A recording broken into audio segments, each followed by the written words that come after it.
శ్రీగురుభ్యో నమః. అస్మద్గురుచరణపాదారవిందాభ్యాం నమః.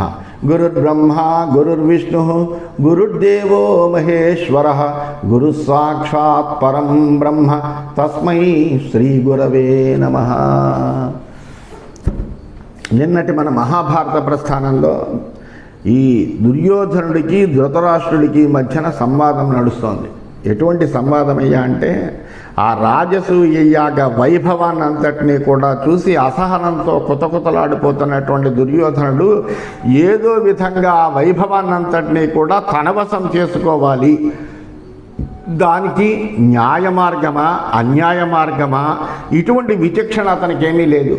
కానీ ఎట్టి పరిస్థితుల్లోనూ ఆ వైభవం అంతా తన సొంతం కావాలి తప్ప ధర్మరాజు సొంతం కాకూడదు, తనకంటే గొప్పగా ధర్మరాజాదులు ఉండకూడదు అనేటువంటి ఈర్ష్యతో నిండిపోయినటువంటి మనస్సు కలిగినటువంటి వాడై ఆ వైభవాన్ని అంతటినీ కూడా ధృతరాష్ట్రుడికి తెలియజేస్తూ, దీనివల్ల నేను బాధపడుతున్నానయ్యా, అందువల్ల నా బాధ పోవాలి లేదా కనుక నేను మరణించాలి, అంతే, ఈ రెండింటిని మించి మరొకటి లేనటువంటి మార్గమే లేదు అన్నట్టుగా నిర్ద్వంద్వంగా ధృతరాష్ట్రుడితో చెబితే, అప్పుడు ధృతరాష్ట్రుడు దుర్యోధనుడికి కొన్ని మంచి మాటలు చెప్పాడు. ఎందుకే నువ్వు ఇలా ఈర్ష్య ద్వేషాలతోటి నీ మనస్సు అంతా కూడా దుఃఖమయం చేసుకుంటావు?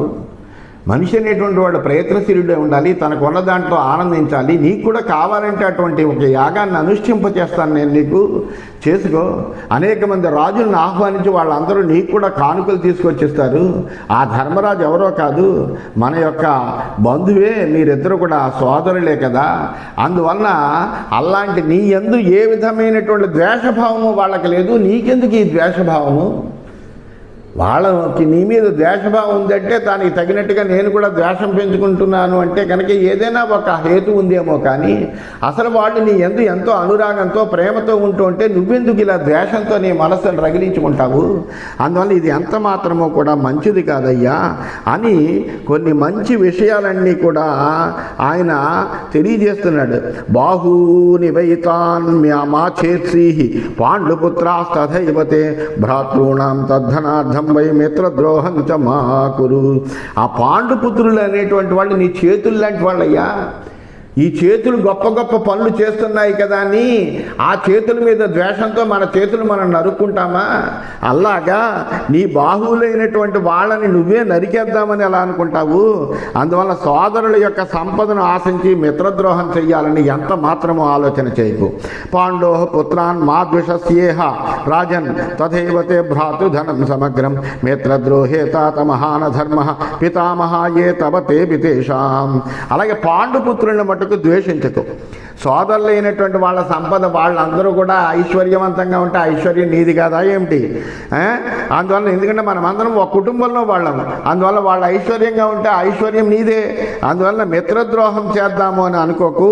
మిత్రద్రోహం ఏదైతే ఉందో అది చాలా అధర్మమైనటువంటిది. నీ తాతలు వాళ్ళకు కూడా తాతలే కదా. అందువలన నువ్వు వాళ్ళ యందు ప్రేమతో ఉండాలి తప్ప వాళ్ళ యందు ద్వేషంతో ఉండకూడదు. మనమందరము ఒకటి అనేటువంటి ఒక భావనతో ఉండాలి. అంతర్వేద్యాం దదద్విత్తం కామాన్ అనుభవన్ ప్రియాన్ క్రీడన్ స్త్రీభిర్నరాంతక ప్రశామ్య భరతర్షభ. ఓ దుర్యోధన, యజ్ఞాల్లో ధనాన్ని దానం చేయి, చక్కగా ఇష్టమైనటువంటి కోరికలన్నీ కూడా అనుభవించు, నిర్భయంగా స్త్రీలతో క్రీడించు. ఇలా ఉంటూ నువ్వు శాంతిని పొందు తప్ప ఈర్ష్యాద్వేషాన్ని మనసులోకి రానివ్వకు. అంతేగాని ఆ పాండవుల మీద ముఖ్యంగా నువ్వు ద్వేషాన్ని పెంచుకోకు. వాళ్ళందరూ మన కుటుంబంలో వాళ్ళే. వాళ్ళ ఐశ్వర్యంలో ఉంటే నీకు ఐశ్వర్యమే, వాళ్ళు సుఖంగా ఉంటే మనకు సుఖమే. అంతేకాని వాళ్ళతో ద్వేషం అనేటువంటిది నీకెంత మాత్రం మంచిది కాదయ్యా అని చెప్పాడు. ఇది శ్రీమన్ మహాభారతే సభాపర్వణి జ్యోతపర్వణి దుర్యోధన సంతాపే 54తమోధ్యాయ. ఈ విధంగా శ్రీమన్ మహాభారతంలో సభాపర్వంలో జ్యోతపర్వమన ఉపపర్వంలో ధృతరాష్ట్రుడు దుర్యోధనుడికి నచ్చ చెప్పడం అనేటువంటి 54వ అధ్యాయం పూర్తయింది. 55వ అధ్యాయంలోకి ప్రవేశించాం. అప్పుడు దుర్యోధనుడు చెప్తున్నాడు, ధృతరాష్ట్రుడి యొక్క మాటలన్నీ విన్నాడు. విన్నప్పటికీ కూడా అసహనంలో ఉన్నటువంటి వాడు, మూర్ఖత్వంతో ఆలోచించేవాడు, అజ్ఞానంతో మునిగిపోయినటువంటి వాడు, ఈర్ష్యాద్వేషాలతో మనస్సు నిండినటువంటి వాడు. అతనికి ఈ మంచి మాటలు తలకెక్కుతాయా? యస్య నాస్తి నిజా ప్రజ్ఞ కేవలంతో బహుశ్రుత న స జానాతి శాస్త్రార్థం దర్వీం సోపరసానివా. స్వయంగా ప్రజ్ఞ లేకుండా కేవలం వినికిడి జ్ఞానం మాత్రమే ఉన్నటువంటి వాడు ఎలా ఉంటాడంటే, ఆ గరిటకి పప్పు చక్కటి సోపం చేస్తే ఆ చేసినటువంటి పప్పు రుచి నాలుకకి తెలుస్తుంది, అంతేకాని గరిటికి తెలవదు కదా. అలాగా మనము ఆ వైభవాన్ని కళ్ళతో చూసి ఆనందిస్తే ఆ వైభవం ఏంటో తెలుస్తుంది. దాని మీద మనకు ఈర్ష్యాద్వేషాలన్నీ కలుగుతూ ఉంటాయి గుణాలు. అందువల్ల ఒక గరిటి పప్పు రుచిని గ్రహించలేనట్టుగా ఎప్పుడు కూడా స్వయంగా ప్రజ్ఞ లేకుండా కేవలము శ్రవణం చేతనే ప్రజ్ఞ కలిగినటువంటి వాడు ఎవడైతే ఉంటాడో వాడు శాస్త్రార్థాలను తెలుసుకోలేడయ్యా. జానన్ వై మోహయసి మాం నా వినౌరివ సంయుత స్వార్థే కిం నావధానం తే ఉతాహో ద్వేష్టి మాం భవాన్. అలాగే ఓడతో కట్టినటువంటి ఓడలాంటి వాడు నువ్వు అంటే అర్థం ఏమిటి? విదురుడి యొక్క బుద్ధితోటే నీ బుద్ధిని పెంచుకున్నావు ఎంతసేపు కూడా. అంటే విదురుడు ఏం చెబితే దాన్నే ఆయన ధృతరాష్ట్రుడు నమ్ముతాడు. ఏ విషయాన్నైనా విదురుడితో చర్చిస్తాడు. విదురుడు అంటే నీతి శాస్త్రవేత్తల్లో గొప్ప నీతిమంతుడు అనేటువంటి ఒక గొప్ప విశ్వాసము ధృతరాష్ట్రుడికి.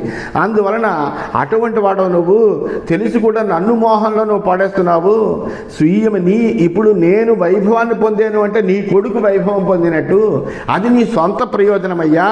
అటువంటి స్వీయ ప్రయోజనంలో కూడా నీకు శ్రద్ధ లేదా? లేక నీకు నీ కొడుకైనటువంటి నా మీద కూడా ద్వేషం ఏమైనా ఉన్నదా?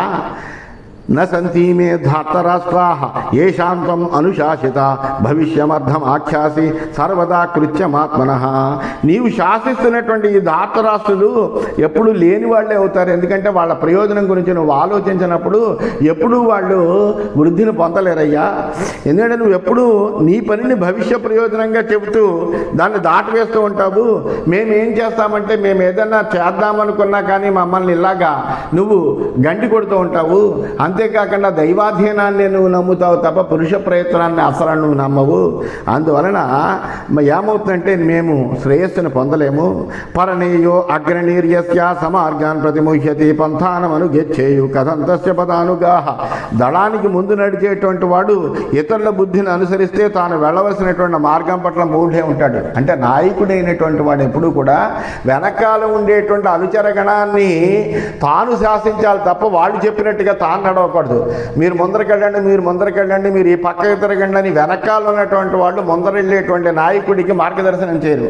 నాయకుడు తను మిగిలినటువంటి వాళ్ళకి మార్గదర్శనం చేస్తూ ఉండాలి. అంతేగాని వాళ్ళ బుద్ధినే ఇతను అనుసరిస్తూ ఉన్నాడంటే వాడిని మూర్ఖుడు అంటారు. అంతేగాని వాడికి ఏమీ తెలవదు అంటారు. మా నాయకుడికి ఏమీ తెలవదు, మేం చెబితే తప్ప వాడికి ఏం తెలవదు అని అనుకుంటారు. అజ్ఞానమైన లో ఉన్నటువంటి వాడు అనుకుంటారు, మూర్ఖుడు అనుకుంటారు. అందువలన నాయకుడు అనేటువంటి వాడు తాను మార్గదర్శనం ఇతరులకందరికీ చేస్తూ ఉండాలి. అప్పుడే అతను వెనక వెళ్ళేటువంటి వాళ్ళకి సరైనటువంటి దారిలో వాళ్ళని అనుసరింపగలిగేటట్టుగా చేయగలుగుతాడయ్యా. రాజన్ పరిణత ప్రజ్ఞ వృద్ధ సేవీ జితేంద్రియ ప్రతిపన్నాన్ స్వకార్యేషు సమ్మోహేశనోభృతం. అంతేకాకుండా రాజా నువ్వు పరిణతమైనటువంటి ప్రజ్ఞ కలిగినటువంటి వాడు, పెద్దలందరినీ కూడా సేవించేవు, జితేంద్రియుడు అయినప్పటికీ నువ్వు స్వకార్యతత్పరులైనటువంటి అంటే మా పనులు మేము చేసుకుంటూ మేము వృద్ధిని పొందడం కోసం ఇలా చేయవయ్యా అంటుంటే వాటి యందు నువ్వు మమ్మల్ని అందరినీ కూడా అజ్ఞానంలో పడేస్తున్నావు. లోకవృత్తాత్ రాజవృత్తం అన్యదాహ బృహస్పతి తస్మాత్ రాజ్ఞా ప్రమత్తేన స్వార్థస్కించ సదైవ క్షత్రియస్య మహారాజా జయే వృత్తి సమాహిత సవై ధర్మస్తు అధర్మో వా స్వవృత్తౌ కా పరీక్షణ. లోక వ్యవహారం కంటే రాజ వ్యవహారం వేరయ్యా. లోక వ్యవహారాన్ని రాజ వ్యవహారాన్ని ఎప్పుడు కూడా ముడిపెట్టకూడదు. బృహస్పతి చెప్పాడు లోక వ్యవహారం వేరు, రాజ వ్యవహారం వేరు అని. కాబట్టి రాజు ఎప్పుడు కూడా జాగరూకుడే ఆలోచించాలి. తన ప్రయోజనం గురించి ఎప్పుడు రాజు ఆలోచించాలి. లేకపోతే కనుక అతడు ఏ విధమైనటువంటి సార్వభౌమత్వాన్ని కూడా పొందలేనటువంటి వాడు అవుతాడు. అందువలన అంతేకాకుండా ఓ రాజా, క్షత్రియుడి యొక్క ప్రవృత్తి ఎలా ఉండాలంటే జయమందు ఉండాలి. ఏదైనప్పటికీ కూడా ఇది నేను జయిస్తాను అనేటువంటి విశ్వాసంతో అతడు యుద్ధం చేయాలి. అంతేకాని ఇది మనం యుద్ధానికి వెళితే నెగ్గుతామా నెగ్గమా అని నిరంతరము కూడా మీమాంసపడేటువంటి వాడు యుద్ధమే చేయలేడు, తాను అభివృద్ధినే పొందలేడు. అందువలన క్షత్రియుడి యొక్క ప్రవృత్తి జయమందు నిలిచి ఉంటుంది. అతడు తన ప్రవృత్తిలో ధర్మమా ధర్మమా అనేటువంటి పరీక్ష చేయాలా, అతడు ముందరికి వెళ్ళడమే తప్ప ఇందులో ఏమేమిటి అనేటువంటి ఆలోచన చేయకూడదు. ప్రకాలయే దిశ సర్వా ప్రతోదేనేవ సారథి అమిత్ర శ్రియం దీప్తాం జిఘృక్షోద్భరదర్షభ. అంతేకాదు మహారాజా, ఉజ్వలమైనటువంటి శత్రు సంపదను పొందాలనేటువంటి కోరిక కలిగినటువంటి వాడు సారథి కొరడాతో రథాన్ని నడిపినట్టుగా దిక్కులన్నింటినీ నడపాలి. ఎందుకంటే లేకపోతే దిగ్విజయ యాత్ర చేయలేడు, ఇంట్లోనే కూర్చోగలడు తప్ప ఏ విధమైనటువంటి వైభవాన్ని అతడు పొందలేనటువంటి వాడు అవుతాడు. ప్రచ్ఛన్నోవా ప్రకాశోవా యోగో యో హరిం ప్రభాతతే తదైవ శస్త్రం శస్త్రవిధాం న శస్త్రం ఛేదనం శృతం. చాటుగా ఉన్న ప్రకటించేటట్టుగా ఉన్న ఏ ఉపాయం చేత శత్రువు బాధింపబడతాడు అనేటువంటిది రాజు అనేటువంటి వాడు ఆలోచించాలి. అదే శస్త్రవేత్తలకు శస్త్రం అవుతుంది. శస్త్రవేత్తలకు శస్త్రం ఏంటంటే మన రాజుకులో మనకి ప్రత్యర్థి అయినటువంటి రాజులో బలహీనత ఏమిటనేటువంటిదే మనం చూసుకోవాలి. అటువంటి బలహీనత మీద దెబ్బ చేయాలి, అప్పుడే అతన్ని జయించగలిగినటువంటి స్థితి వస్తుంది. అంతే తప్ప కేవలము ఏదో యుద్ధం చేసేసి మనం ఏదో ఆయుధాలు వేసి కేవలం బాహుబలం పరాక్రమంతో ఎదుటి వాళ్ళని నెగ్గాలి అని అనుకోకూడదయ్యా. ఛేదించేది మాత్రమే శస్త్రం కాదు, బుద్ధితో ఆలోచించేది కూడా శస్త్రమే.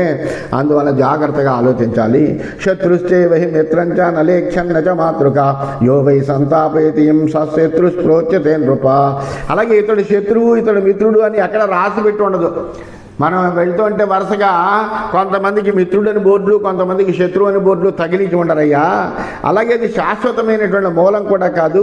ఎవడు బాధిస్తాడో వాడు శత్రువు అంటాం మనం. ఎవడైతే మన సుఖాన్ని కలిగిస్తాడో, మన యొక్క సార్వభౌమత్వాన్ని అంగీకరిస్తూ ఎప్పుడు మన వశువత్తుడే ఉంటాడో అతడు మిత్రుడు అవుతాడు. అసంతోష శ్రియో మూలం తస్మాత్వం కామయామ్యహం సముత్రయేయో యతతే సరాజన్ పరమోనయ. అసంతృప్తి అనేటువంటిదే సంపదకి ఎప్పుడు మూలము. ఎందుకంటే రాజు అనేటువంటి వాడికి సంతృప్తి ఉండకూడదు, బ్రాహ్మణుడు అనేటువంటి వాడికి అసంతృప్తి ఉండకూడదు అని శాస్త్రమే చెబుతోందయ్యా. అసంతుష్టో క్షత్రియో నష్ట, అసంతుష్టో ద్విజో నష్ట, సంతుష్టో క్షత్రియస్తథ అని చెబుతుంది శాస్త్రము. అంటే సంతృప్తి పొందితే కనుక రాజు అభివృద్ధిని పొందలేడు. ఇది నాకు చాలు అని ఒక రాజు అనుకున్నాడు అంటే తను అందరిలోనూ ప్రకాశించేటువంటి పరాక్రమం కలిగినటువంటి వాడిగా కీర్తి ప్రతిష్టలు తెచ్చుకోలేడు. అలాగే నాకు ఎంతసేపటికి సంతృప్తి చెందినటువంటి బ్రాహ్మణుడు ఉన్నాడంటే వాడు కూడా అభివృద్ధిని పొందలేడు. బ్రాహ్మణుడు అయినటువంటి వాడు తనకు లభించినటువంటి దాంతో సంతృప్తి పొంది జీవనం సాగించాలి. రాజు అనేటువంటి వాడు ఎప్పటికైనా మనము గొప్ప కీర్తికాంక్ష కలిగి ఉండాలి. నేను ఈ భూమండలాన్ని అంతటినీ కూడా జయించి సార్వభౌముడిలా ప్రకాశించాలి అని అనుకోవాలి. అందువలన ఈ అసంతృష్టి ఏదైతే ఉందో ఆ అసంతృప్తే సంపదలకు మూలమైనటువంటిదే. కాబట్టి నేను దాన్నే కోరుకుంటాను. అందుకనే నా మనస్సు ఎప్పుడు అసంతృప్తితోటే ఉంటుంది. రాజా తన ఉన్నతి కోసం ప్రయత్నించడం ఏదైతే ఉందో దాన్నే గొప్ప నీతిగా చెబుతారు. మన ఉన్నతి కోసం రాజు అయినటువంటి వాడు నిరంతరము ప్రయత్నం చేయాలి. ఆ ప్రయత్నంలో ఏం చేస్తున్నామన్నది కాదు, ఆ ప్రయత్నం ఎంతవరకు సాఫల్యం, ఆ ప్రయత్నం ఎంతవరకు సఫలమవుతుంది అనేటువంటి విషయంలో దృష్టి ఉండాలి. అది నా యొక్క ధర్మమయ్యా.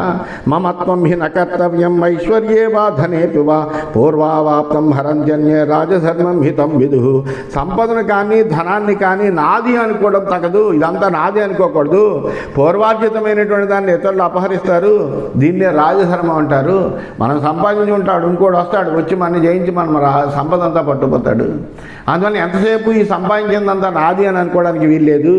అద్రోహ సమయం కృత్వా చిచ్ఛేదనము చేస్తుర శక్ర సాభిమత తస్య రిపవృత్తి సనాతని. ద్రోహం చేయనని ప్రతిజ్ఞ చేసి కూడా ఇంద్రుడు ఏం చేశాడయ్యా, నమ్మించి నముచి అనేటువంటి రాక్షసుడు యొక్క శిరస్సును ఖండించలేదా? శత్రువు పట్ల ఈ ప్రవర్తన సనాతన కాలం నుంచి వస్తున్న దేవతలు ఎటువంటి పనులన్నీ కూడా చేశారు. ఇది ఇంద్రుడికి కూడా సమ్మతమైనటువంటి అనేటువంటి మార్గమే. ద్వావేతౌ గ్రసతే భూమి సర్పో బిలసయానివ రాజానం చా విరోద్ధారం బ్రాహ్మణం చా ప్రవాసినం. సర్పం కన్నాల్లో ఉండేటువంటి ఎలుకల్ని మింగేసినట్టుగా భూమి విరోధం వహించినటువంటి రాజును, దేశాంతరం వెళ్ళనటువంటి బ్రాహ్మణుని కూడా మింగివేస్తుంది. ఎందుకంటే ఎక్కడెక్కడైతే పూజింపబడతాడో, ఎక్కడెక్కడైతే గౌరవం లభిస్తుందో అక్కడికట్లా బ్రాహ్మణుడు కూడా వెళ్ళాలి. అట్లాగే ప్రతి రాజు మీద విరోధం కూడా ఉండాలి. మనం వీడిని నెగ్గాలి, వీడి యొక్క రాజ్యాన్నంతా మనం స్వాధీనం చేసుకోవాలి, మన వశవర్తుడే వీడు ఉండాలి అని రాజు కూడా ఆలోచించాలి.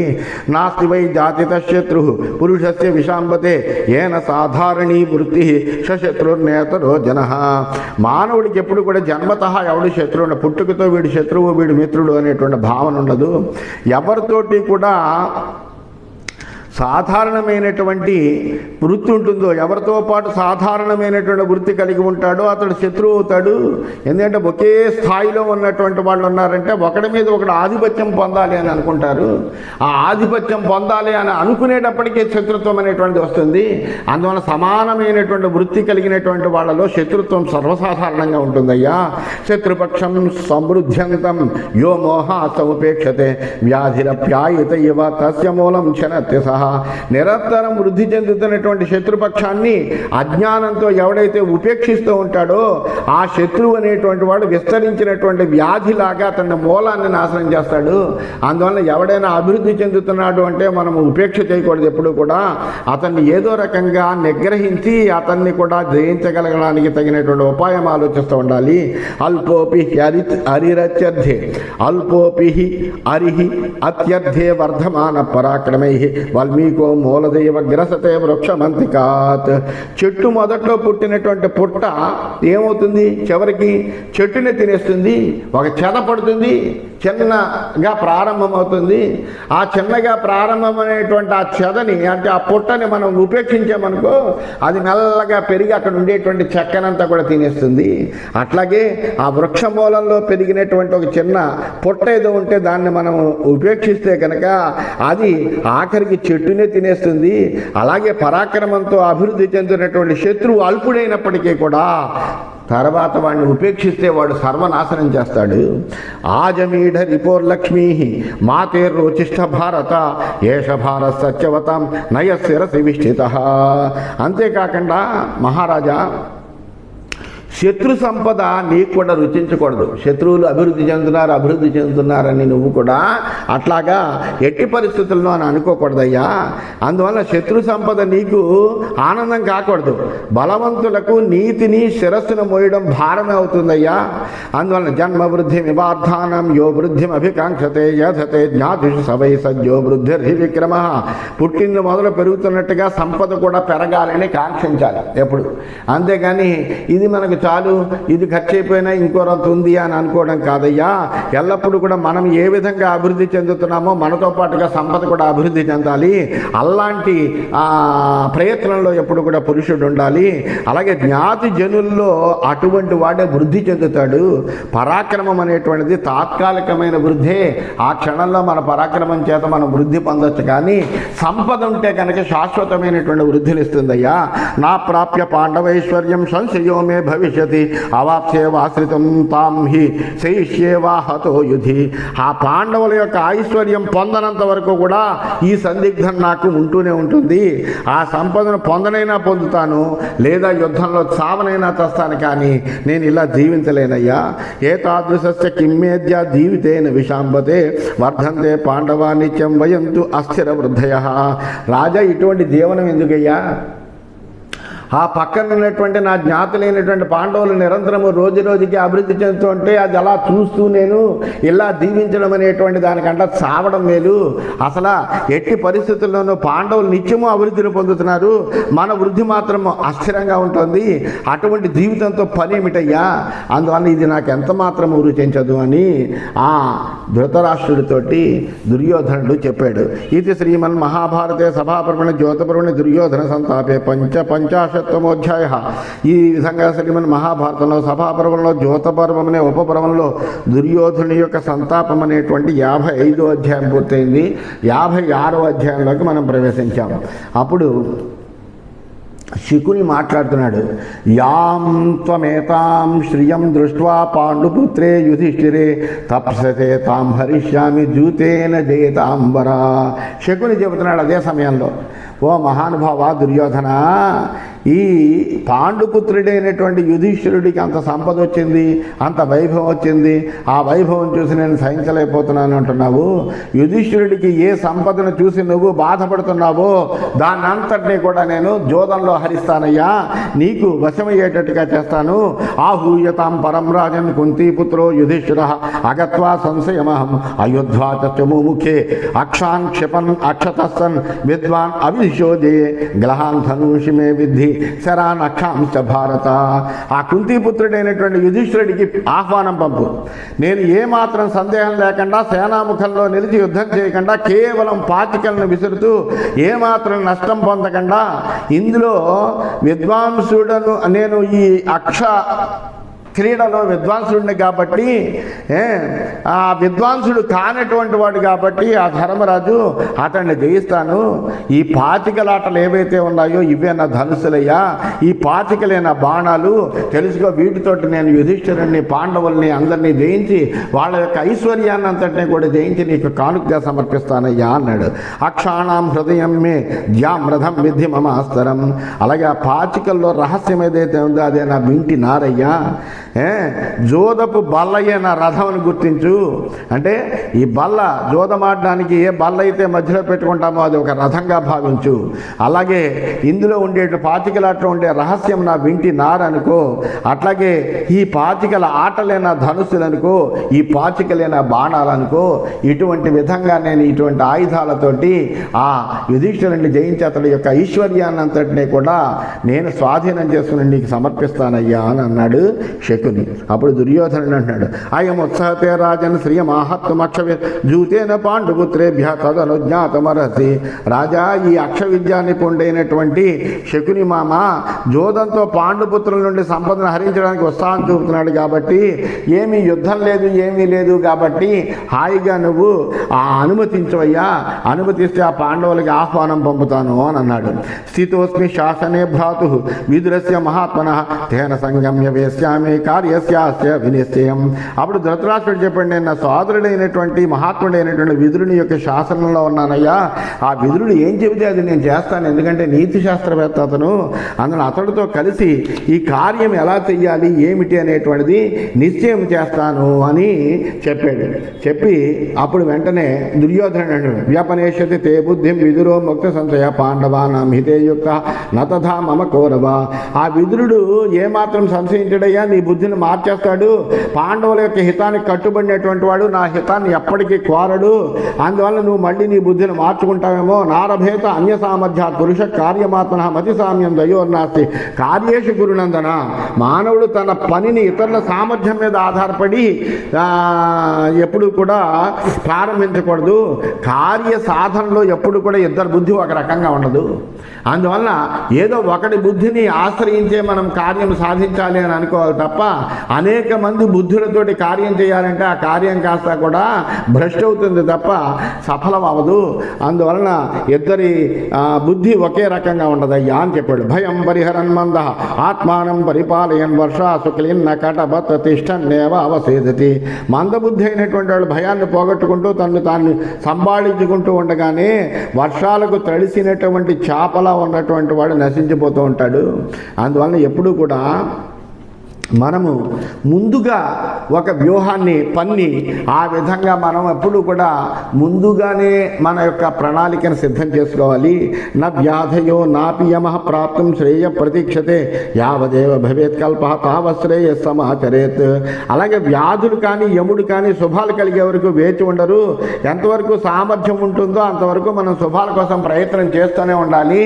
అట్లాగా లేకపోతే కనుక మనము ఏ విధమైన శ్రేయస్సును పొందలేము అయ్యా అని చెప్పాడు. అంటే ధృతరాష్ట్రుడు చెప్పినాడు, సర్వధా పుత్ర బలిభి విగ్రహోమే నరోచతే వైరం వికారం సృజి తద్వైశస్త్రమనాయసం. నాయన, నువ్వు బలవంతులతో విరోధం అనేటువంటిది ఎంత మాత్రమో నాకు ఇష్టం లేదు.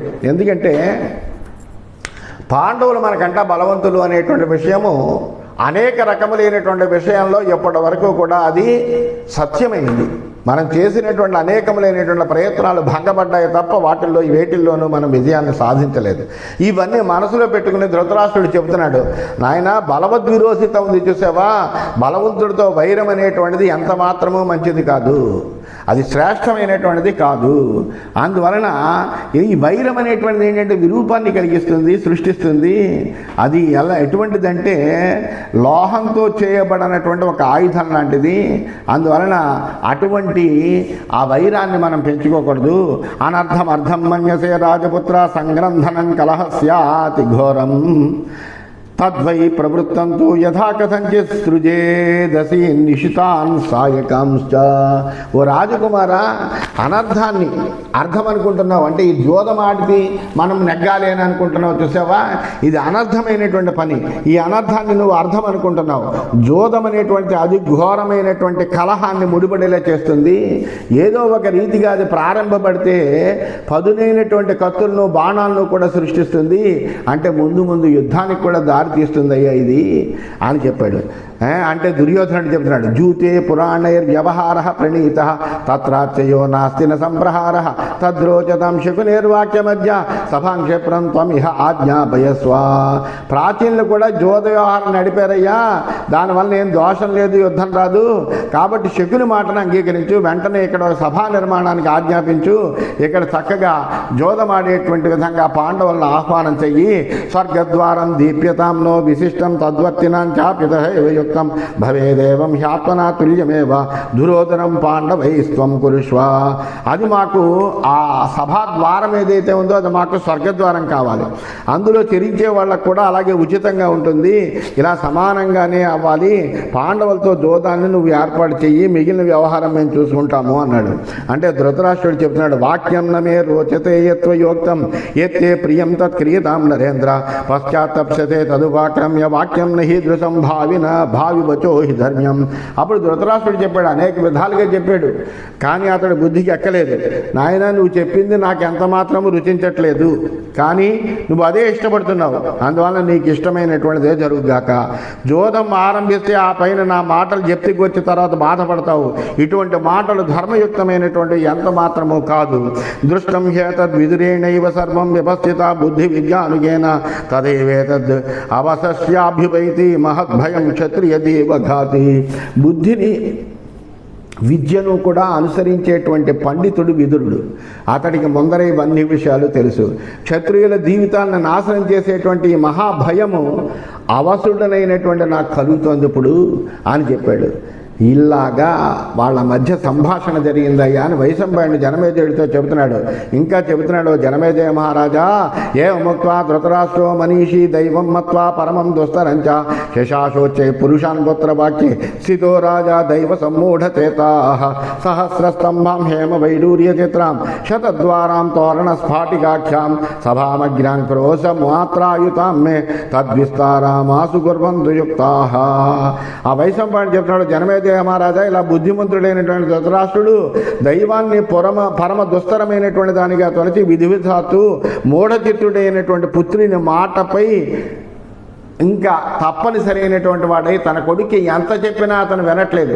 అందువలన ఆ కొడుకు మాటని వినవలసినటువంటి వాడై కొడుకు యందు ప్రేమ కలిగినటువంటి వాడై విధి విషాత్తు కూడా ఆ సేవకుల్ని ఆజ్ఞాపించేట. ఒక క్రూసు పొడగు వెడల్పులు కలిగినటువంటి హేమ వైఢూర్య ఖచ్చితాలైన 1000 స్తంభాలతో 100 ద్వారాలతోటి తోరణ స్ఫాటికం అనేటువంటి పేరు కలిగినటువంటి ఒక అందమైనటువంటి సభను వెంటనే మీరు నిర్మించండి అయ్యా అని ఆ శిల్పులందరినీ కూడా ఆజ్ఞాపించేట. శ్రుత్వా తస్య త్వరితా నిర్విశంకా ప్రాజ్ఞా దక్షాస్తాం తథా చక్రురాసు సర్వద్రవ్యాణ్యోపజుహృ సభాయా సహస్రస శిల్పినశ్చైవ యుక్తాః. అతని ఆజ్ఞను విన్నారు. వేగవంతులై చతుర్లే బుద్ధిమంతులైనటువంటి వేల కొద్ది శిల్పులు తత్పరులై ఆ సభను శీఘ్రంగా నిర్మించేట. ఆ సభలో అన్ని పదార్థాలు చక్కగా అమర్చేట. కాళేన అల్పేనాథ నిష్టాం గతాంతాం సభాం రమ్యాం బహురత్నాం విచిత్రాం చిత్రైర్హేమైరాసనైర్భ్యుపేతాం ఆతిథ్యుస్తే తస్య రాజ్ఞ ప్రతీతాః. అతి స్వల్పకాలంలో నిర్మింపబడిన ఆ సభ అనేకములైనటువంటి రత్నాలతో చిత్ర విచిత్రంగా అందంగా ఉందట. చిత్రమైనటువంటి బంగారు ఆసనాలను అందులో అలంకరించారట. ఈ విషయాన్ని విశ్వాసపాత్రులైనటువంటి సేవకులందరూ కూడా రాజు దగ్గరికి వెళ్ళి చెప్పారట. తతో విద్వాన్ విదురం మంత్రి ముఖ్యం ఉపాచేదం ధృతరాష్ట్రో నరేంద్ర యుధిష్ఠిరం రాజపుత్రం చ గత్వా మద్వాక్యేన క్షిప్రమిహ అనయస్వ. ఆ తర్వాత విజ్ఞాని అయినటువంటి ధృతరాష్ట్రుడు ఆ తెలివైనటువంటి శాస్త్రాలన్నీ చదువుకున్నటువంటి వాడు నీతిమంతుడైన విదురుడితోటి రాజపుత్రుడైన యుధిష్ఠిరుడి వద్దకు వెళ్ళి నా మాటగా అతన్ని వెంటనే ఇక్కడికి తీసుకురావయ్యా అని ఆహ్వానం పలుకు అని విదురుడిని ఆజ్ఞాపించట. సభేయం మే బహురత్న విచిత్ర శయ్యాసనైరోపవన్నా మహారై సాదృశ్యతాం భ్రాతృభిస్సార్థమేచ్చ సుహృద్యోతం వర్తతామత్ర చేతి. మా ఈ సభ బహురత్నాలతోటి నిర్మితమయ్యి చాలా విచిత్రమైనటువంటి శయ్యలతోటి ఆసనాలతోటి నిండి ఉందయ్యా. తమ్ముళ్లతో అందరితోటి కలిసి వచ్చి సభాభవనాన్ని చూడు, ఇక్కడ చక్కగా సుహృద్యోతం కూడా జరుగుతుంది అని అతనితో చెప్పవయ్యా అని చెప్పి వారిని ఆహ్వానించు అని విదురుణ్ణి ఆ ధర్మరాజు దగ్గరికి వెళ్ళమని ధృతరాష్ట్రుడు తన కొడుకు మాటని కాదనలేక అతను తన మాట వినని కారణంగా ఆ ధృతరాష్ట్రుడు ఈ విధంగా విదురుడికి చెప్పాడని తెలియజేస్తూ ఇది శ్రీమన్ మహాభారతే సభాపర్వణి జ్యోతపర్వణి యుధిష్ఠిరానయనే షట్పంచాశత్తమోచయ. ఈ విధంగా శ్రీ మహాభారతంలో సభాపర్వంలో జ్యోతపర్వం అనే ఉపపర్వంలో యుధిష్ఠిరానయనం అనేటువంటి 56వ అధ్యాయము అయిందని చెబుతూ స్వస్తి.